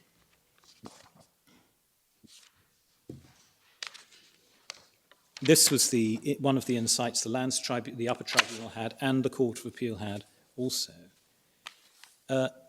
In Edmondson, my learned friend refers to the argument that was put forward by the valuation officer and agreed with by Lord Justice Oliver, making the point that the regulations apply in the case of all hereditaments, not only factories? Well, that, of course, that is true. All plant and machinery in any hereditament, which is named in the classes, is treated as part of the hereditament. That doesn't tell you anything about what parts of plant and machinery attract the exemption.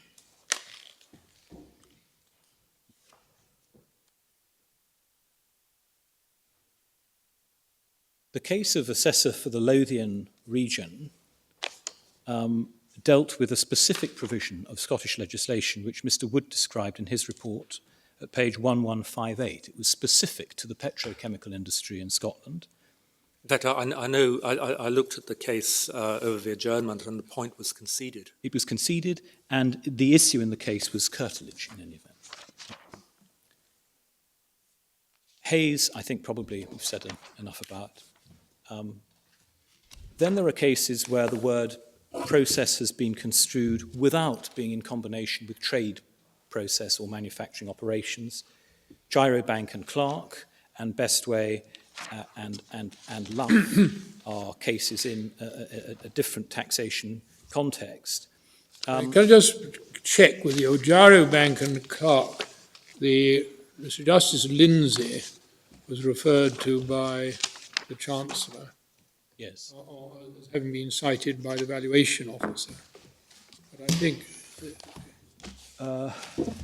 My honest memory is that I can't remember which of us cited that case. And if the Chancellor attributed it to me, then... well, it's at paragraph 30 of the Court of Appeal judgment, where he says, Yes. see, for example, Lindsay, Gyrobank, which was cited as showing the word embodied the concept of taking a step in or towards the manufacture or sale or something. Yes, I'm not sure. Reading what Mr. Justice Lindsay said exactly the opposite. That's why I think there may have been... Maybe there's a slight error there. I think it's not so much in Gyrobank where that theme perhaps emerges as in Bestway and Luff, where I think Mr. Justice Lightman, if your Lordship goes to page 596 in... Let's just see what Mr. Justice Lindsay said. He said that process doesn't involve... That's right. Yes, he says it just involves uniformity, Absolutely. which would support what Mr. Kaminsky says. You say that Mr. Justice Lightman said something different. Yes, but Lord Justice North, when He said it was a difficult question and he didn't want to decide it. in Bestway, Mr. Justice Lightman, I think I can fairly say distanced himself from what had been said by Mr. Justice Lindsay. This is at page It doesn't help us very much. 500. No, really, And Godiva, you say we haven't got. it's 572. But if he just distanced himself, I don't think it helps us very much. Well, I want to show. I don't want your Lordship just to accept my word for it without showing you his summary at page 596 in volume 2. Subjection to process. He draws on a number of authorities and makes a number of propositions. The phrase subjection of goods to any process must be considered as a whole, citing Gyrobank. It's not sufficient that anything is done to goods, citing other cases. Thus, the mere conveyance of goods is not enough. Some form of treatment is necessary. The treatment may fall short of manufacturing a new article or making any alteration and so on. It's not necessarily insufficient that what is done is a preliminary to something else being done. It's held in Kilmarnock that it's sufficient that coal is washed, graded and attractively packaged. This doesn't mean that the fact that a particular activity is a preliminary to something else being done may not be relevant to whether that activity constitutes the subjection of goods to a process. Subjection to a process means a treatment or course of operations involving the application of a method of manufacture or adaptation of goods or materials towards a particular use, purpose or end. Mr. Justice Lightman is aligning himself with that proposition. For a trade or part of a trade to consist in the subjection of goods or materials to a process, it's not sufficient that individual items or defects are treated individually. Required a substantial measure of uniformity of treatment or system of treatment. Thus, the servicing and repair of plant or a car is not the subjection to a process because the plant or car is treated individually. The process need not be industrial or complex. So, this is perhaps your ladyship's point in questioning me earlier. may depend on precisely what one means by industrial. I hope I've explained. I'm not asking your ladyship to find a factory with chimneys coming out of it. The question is there something of an sufficiently industrial character to be within the purview of this exemption? And I think Mr. Justice Lightman was making a similar point here. The matter taken perhaps a little further in Gyrobank. In that case, the issue arose whether a building used as a document and data processing centre constituted a building used for the purpose of a trade consisting in the subjection of goods or materials to a process. The Court of Appeal held the answer was in the negative because the items to which the procedures were applied and so on. The issue whether the procedures adopted at the centre constituted the subject of goods or materials to a process accordingly did not arise for decision in the Court of Appeal. It was the subject of the expression of a provisional view. My Lord Carnwath, that's why I say, look, Mr. Justice Lightman was not really aligning himself with what Mr. Justice Lindsay had said, but he does return to the topic, I believe, at subparagraph 7 over the page, 597. He quotes from Mr. Justice Lindsay's judgment on this matter. And in paragraph 7, he says, I would add as an inference from all the authorities cited and from a reference to the statutory language in its context that not every goods or materials constitutes a subjection to a process. A uniform treatment or system of treatment of some real significance is postulated. This is only to be expected in legislation designed to encourage industry where the word process is used in conjunction with the words manufacture and production.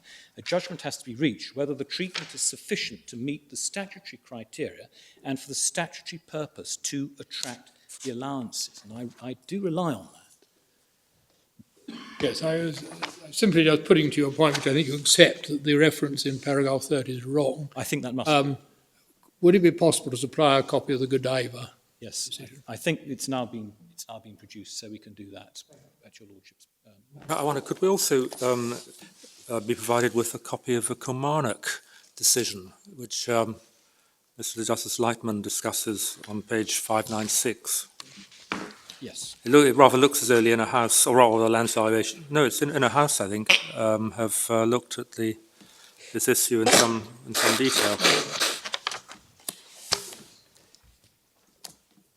Lader Properties is a case which proceeded on the basis of a concession, and I think I need to say nothing more about that. Lords, I haven't said anything about Townley Mill. Townley Mill was a valuation case, and I'm just going to suggest 3 points. First, that nothing said by the House of Lords or by the judge at first instance in Townley negates the need for the plant and machinery to be, in our case, part of manufacturing operations or trade processes. That's the first point. Secondly, none of the reasoning engages with the question what activities must be found in order to qualify as manufacturing operations or trade processes. And thirdly, the Divisional Court held, and the House of Lords agreed with the Divisional Court in recognising that the exemption was beneficial to industry, specifically to industry.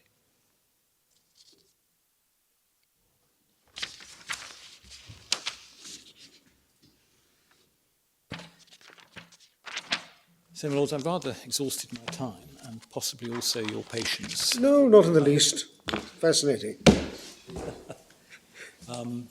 I have, I think, covered the main points, but I do have to place a special heavily reliance Yes, of on course. my printed Well, case we'll circumstances. keep that very closely in mind. Thank Mr. you. Simons? Right, Mr. Kalinsky.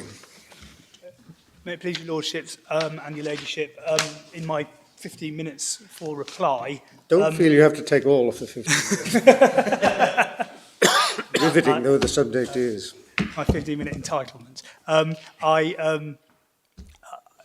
Morshead, by reference to the Chancellor, indicated that reference in the Court of Appeal judgment that I was, as he expressed it, pressed to formulate the relevant activity. Well, you've seen the formulation before the Chancellor in the Court of Appeal.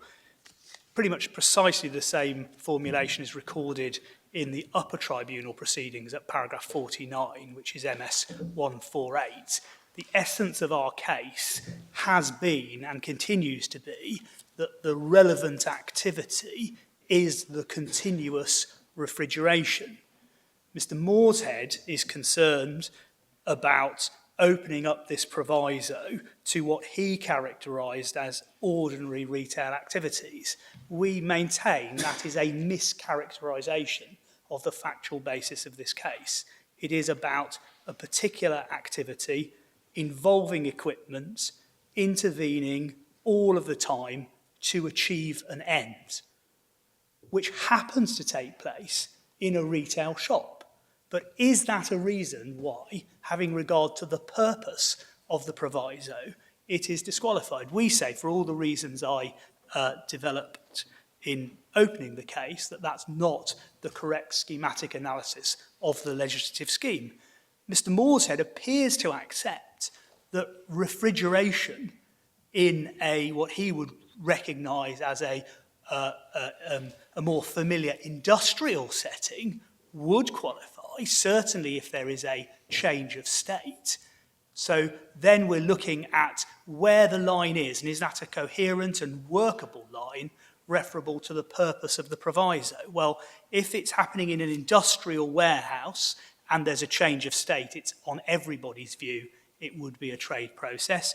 If it continues, if it's another piece of the change of state occurs somewhere, but it's then held for retail distribution with continuous refrigeration, it doesn't get disqualified by virtue of being in a retail setting. So that's a case where Mr. Morshead's criteria are challenged in the pure retail, in the pure industrial setting, even where you've got refrigeration, and there's nothing on the face of, for example, Union Cold Storage to indicate that that's a difficult line. What we have here is we have actually two things happening simultaneously. One is a continuous activity of maintaining the artificial state, storing the goods in the freezer, which is essential, requires equipment, requires a continuous intervention. There happens to be retail display taking place at the same time. Does that fact disqualify an activity which would otherwise be in the ordinary meaning of this view, even on aspects of Mr. Morshead's case? How vital is the circumstance that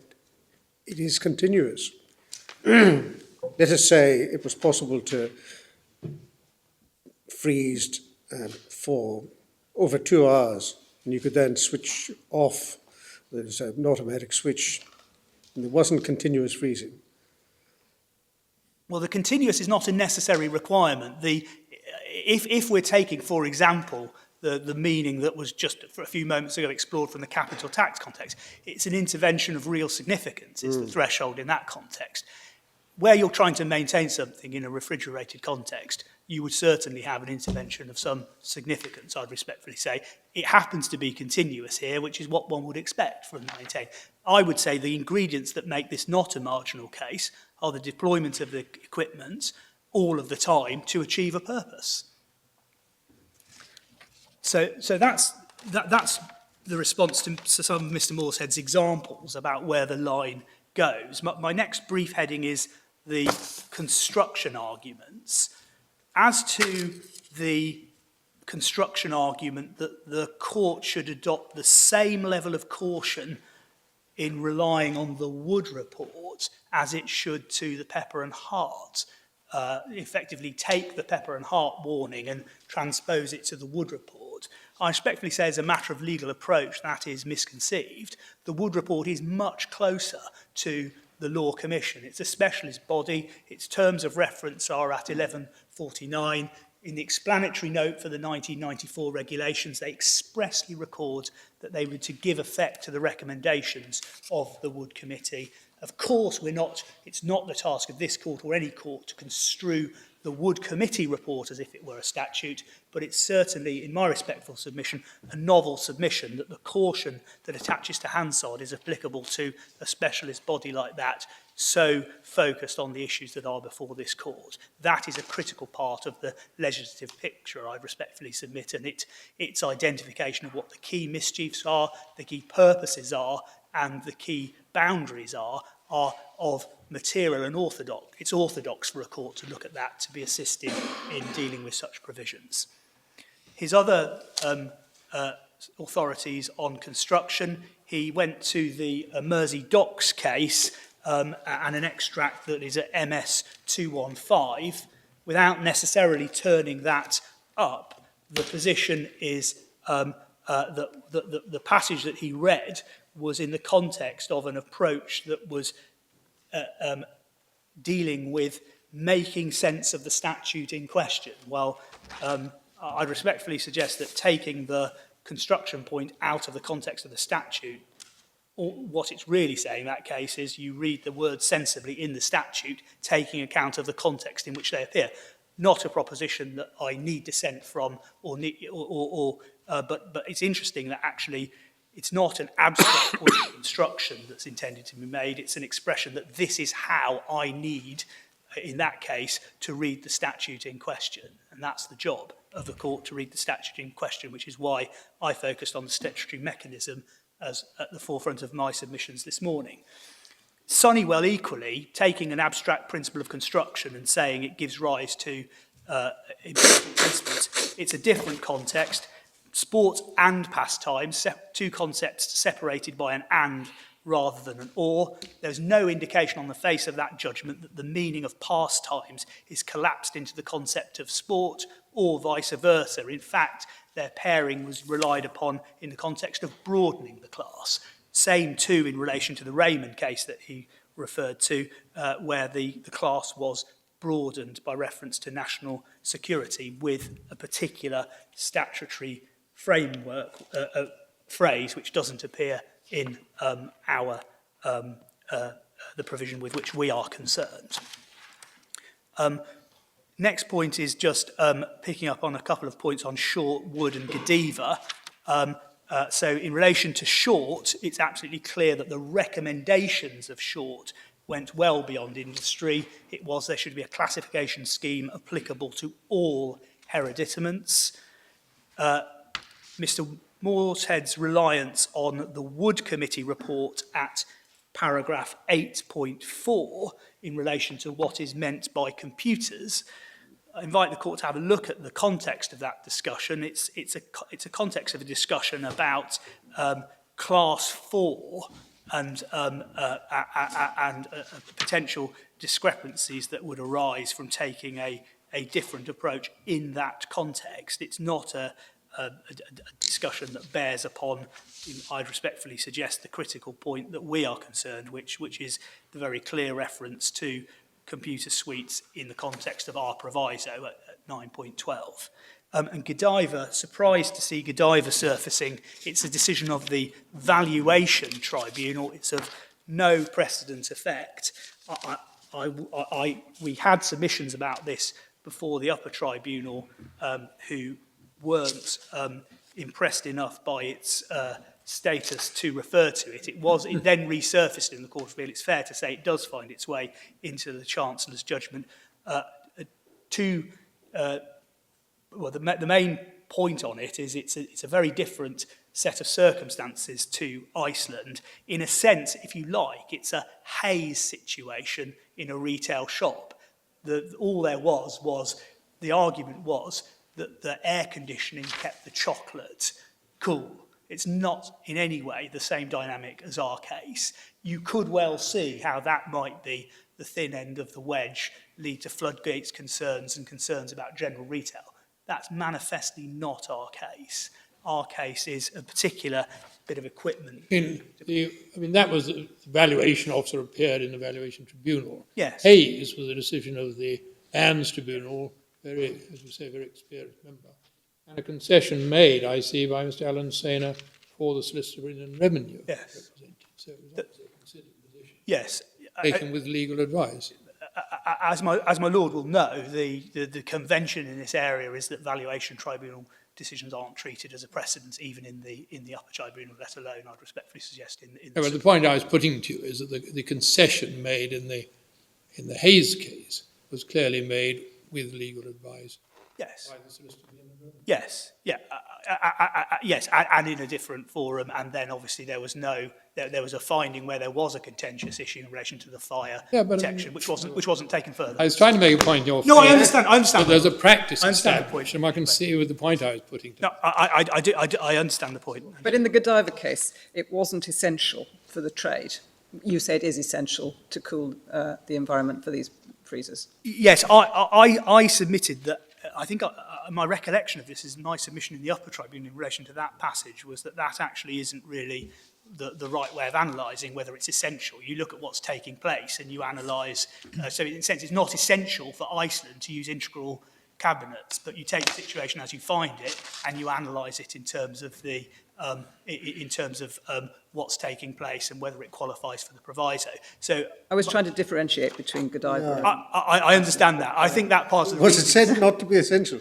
Yes. You end up with all a sticky chocolate, I should think. I think they made the point that other shops which weren't selling chocolates had air conditioning. Yes. Other shops which were selling chocolates didn't have air Yes, no, conditioning. my lady, it's plainly distinguishable. And also, it may be that in our case, that actually isn't quite the way to look at it anyway. But it's plainly distinguishable. I readily agree with that observation. But it does presumably boil down in the end, does it?